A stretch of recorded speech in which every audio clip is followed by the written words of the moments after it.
снова у нас обзоры наших сделок, наших мыслей, нашего общения. Мы делимся друг с другом своими идеями, точками входа, и наш инопланетный гость в рамках эксперимента планомерно идет к точке удвоения депозита. И уже у нас вчера было ровно 2 месяца. Хорошо, у нас процент положительных сделок высокий, настроение позитивное. Ну, несмотря на все, что происходит в мире, что бы ни происходило, нужно всегда использовать это тем способом, который у вас на сегодняшний день есть в своих целях. 17.04.2025 мы начали, сегодня уже 18.06.2025. Торгуем мы в основном или делаем наш эксперимент на бирже Bybit. Я торгую на линке, и действительно за 2 месяца уже получилось сделать 45% к депозиту. Начало было затруднительное, но потом все пошло как по маслу. И сразу перейдем к тому, что у нас получается прорисовано на TradingView. Да, вот вчерашние сделки были сделаны и закрыты, то есть на сегодняшний день 278 сделок сделано. Сегодняшние я еще не наносил, но они были такие не очень-то и большие, да, там по несколько центов я сделал, потому что как-то не очень линк двигается, или, может, я разучился его понимать. Но вчера я сделал хороший прирост, 0.30 USDT, да, на этой сделке закрылся ночью, и потом маленькую вот сделал здесь 0.71 с большим, побольше депозитом. Мне этого хватило, и я пошел спать. Сегодня сделал несколько мелких сделок, наверное, сгенерировал центов 50, но еще не вечер, еще торгую, продолжаю торговать. Посмотрим, как будет. Поделюсь завтра. Замечательно. Ну, я сегодня тоже не активно торгую, я сегодня больше в позиции наблюдателя. Мой Magic идет так, как я и предполагал, снижается. Мы не будем его рассматривать, мы перейдем сразу к биткоину. И насколько он в любом случае, имея такую доминацию, все равно будет влиять на весь рынок в комплексе. Посмотрим, что происходит у нас на биткоине.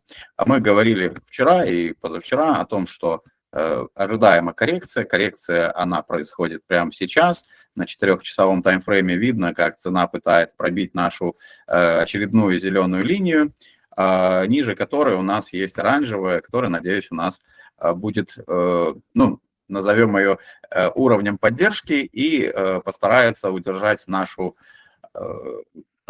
падение цены биткоина. Значит, и что я вижу? Я вижу, что у нас потихонечку появляется признак разворота такой, как дивергенция, потому что у нас здесь объемы растут, а цена падает. Обычно это признак разворота, но если сразу после того, как ФРС объявил о том, что ставка не снижается, остается на прежнем уровне, биткоин никак не отреагировал. Сейчас выступает Джереми Пауэлл, и где-то мы видим сейчас турбулентность обычно на его выступлениях.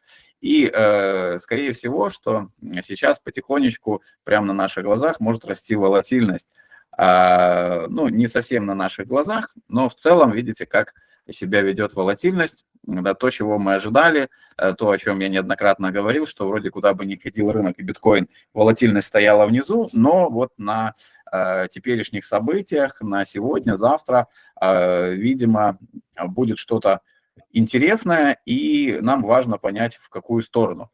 Могу сказать одно, что сейчас, скорее всего, что движение будет обманным, и вот это снижение, оно возможно, я же человек и могу ошибаться, хоть я в виде робота сейчас предстаю перед вами, но задача маркетмейкеров, крупных игроков, как угодно, кто это, мы не знаем, да, но их задача нас максимально убедить в том, что мы делаем выводы верные, и потом запустить цену совершенно в другую сторону. И сейчас, что вижу я, если убрать все рисунки, я вижу базу, у которой есть как снижение хаев, да, что, скажем так, у нас считается нисходящим трендом, так и повышение лоев, да, что считается трендом восходящим, да, когда у нас по признакам нисходящего тренда каждый следующий хай ниже предыдущего и точно так же восходящий каждый следующий лой выше. То есть мы рисуем фигуру вымпел, и который расторговывается. Ну, обычно в нашем случае, когда у нас снизу есть некий флагшток, так называемый, да, то есть на растущем графике, у нас это лучше будет видно, конечно, на недельном таймфрейме. Да, вот сейчас нечто похожее на флагшток и флаг. Да? Кто очень внимательный, скажет, что здесь было нечто похожее, но скажу, что здесь было не совсем нечто похожее. Здесь снизу была четкая граница, поджатие происходило сверху. А в данном случае у нас все-таки больше похоже на вымпел. И посмотрим, будет ли этот вымпел расторгован вверх. Ну а пока цена движется планомерно вниз, я уже назвал цели, которые нас ожидают внизу, и спокойно могу перейти, показать эфириум. Эфириум рисует более интересную такую штуку, тоже флаг, да, но, скажем, такой, сейчас я попытаюсь вам его обрисовать, да, он вот такой флажок, который расторговывается вверх, но пока почему-то мы идем вниз. Я думаю, что в планах управляющих рынком убедить всех, что мы падаем, и спокойно собрать стопы тех, кто зашел в шорт, уже здесь. Ну, а попутно сейчас собрать стопы тех, кто стоит в лонгах преждевременно. Да? И поэтому я сегодня выбрал такую позицию наблюдателя, дабы не вскочить на эмоциях, на непонятном рынке в какую-нибудь ненужную сделку. Единственное, могу поделиться, тут вчера рассматривал Litecoin, поскольку он какое-то время назад нам, ну, по крайней мере, это было не только мое наблюдение, этим наблюдением делились несколько моих знакомых, что куда идет Litecoin, потом туда идет рынок. И я его рассматривал от 83, хотел войти в лонг, на неделе это не видно, а на 4-часовом графике это будет видно, да, что я хотел вот здесь вот поймать отскок, рассматривал, наблюдал, но потом не стал входить. Все-таки тут неопределенность, нисходящий в моменте тренд, да и в целом нисходящий. И думаю, у меня уже есть шортовая сделка, буду ее шортить. Ну, давай посмотрим, начнем все-таки с дневки. Дневка у нас, как я и говорил уже ранее, шортовая. Ничего пока не поменялось.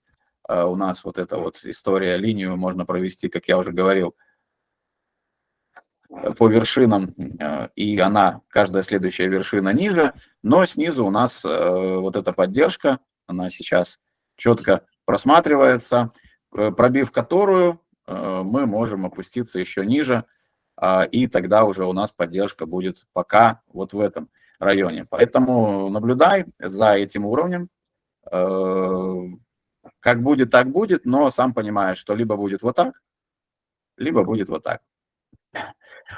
Ситуация разрешится когда-нибудь, сегодня, завтра, и мы увидим, ну, я надеюсь, после обманного движения вниз, хорошее, качественное, сильное движение вверх. Ждем ваших комментариев, дорогие наши любимые зрители, также вашу поддержку, ставьте лайки, подписывайтесь и, конечно же, задавайте вопросы. И встретимся завтра.